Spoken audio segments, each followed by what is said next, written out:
Centre of the family, centre of the டிஸ்கஷனே. இவங்களுக்கு பிடிக்குமா பிடிக்காதா, கஷ்டம்தான், நான் இல்லைங்கள, அது ஒரு வேறு லைஃப் தான், கஷ்டம்தான் பட்டாங்க, நாங்களும் கஷ்டம். அந்த 1.5 வருஷம் டைம் கொடுக்கணும், டைம் ஆகணும். ஆக்சுவலாக எனக்கு நடந்த 37 வருஷமாக இன்றைக்கும் அந்த குளிர்னா இந்த ஸ்வெட்டர் போட்டுக்க தான் செய்வேன். அது பழக்கம் வளர்ந்து ஒரு மாதிரி சென்னையில் வளர்ந்துட்டோம் நம்ம. குளிர்னா இன்னும் அந்த பழக்கம் இன்னும் வரல. வாழ்க்கையை ஏற்றுக்கிறது, அந்த வாழ்க்கையை ஏற்றுக்கிறது சொல்கிறேன். அது இன்னுமே இட்ஸ் அ லேர்னிங்.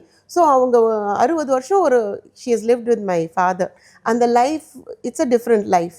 அவங்களுக்கு இப்போ நானும் என் ஹஸ்பண்டும் வி ஹாவ் அ லைஃப். அந்த லைஃப்பில் அவங்க இருந்ததே இல்லை. அது அவங்களுக்கு அது ஒரு புதுசு தானே. அவங்க அந்த டைனாமிக்ஸ் அவங்களுக்கு அதில் ஃபிட் ஆகணும், எல்லாரும் ஒரு சிங்கில் வரணும்.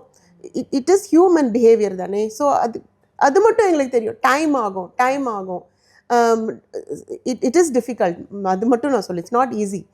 பட் ஆல்சோ இப்போ அந்த இடத்துல அம்மா பொண்ணுக்கே நிறைய கருத்து வரும். இன்னைக்கு வரும். அதெல்லாம் சேர்த்து இல்லையா, அவங்க ஒரு வீடு லைஃப், கிச்சன் அந்த ஒரு விதத்துல வாழ்ந்திருப்பாங்க, பொண்ணு ஒரு விதத்துல இருக்கும். அந்த ரெண்டும் மிங்கிள் ஆகி பொறுமையா அதை கொண்டுட்டு போகணுங்கிறதே அது ஒரு ஆர்ட்.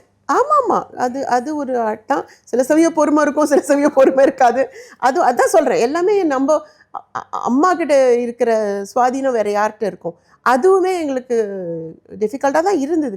நான் இல்லைன்னுலாம் சொல்ல மாட்டேன், இருந்தது, கண்டிப்பாக இருந்தது. ஆனால் மாப்பிள்ளை ரொம்ப அண்டர்ஸ்டாண்டிங், பண்ணவே மாட்டார் அவர்.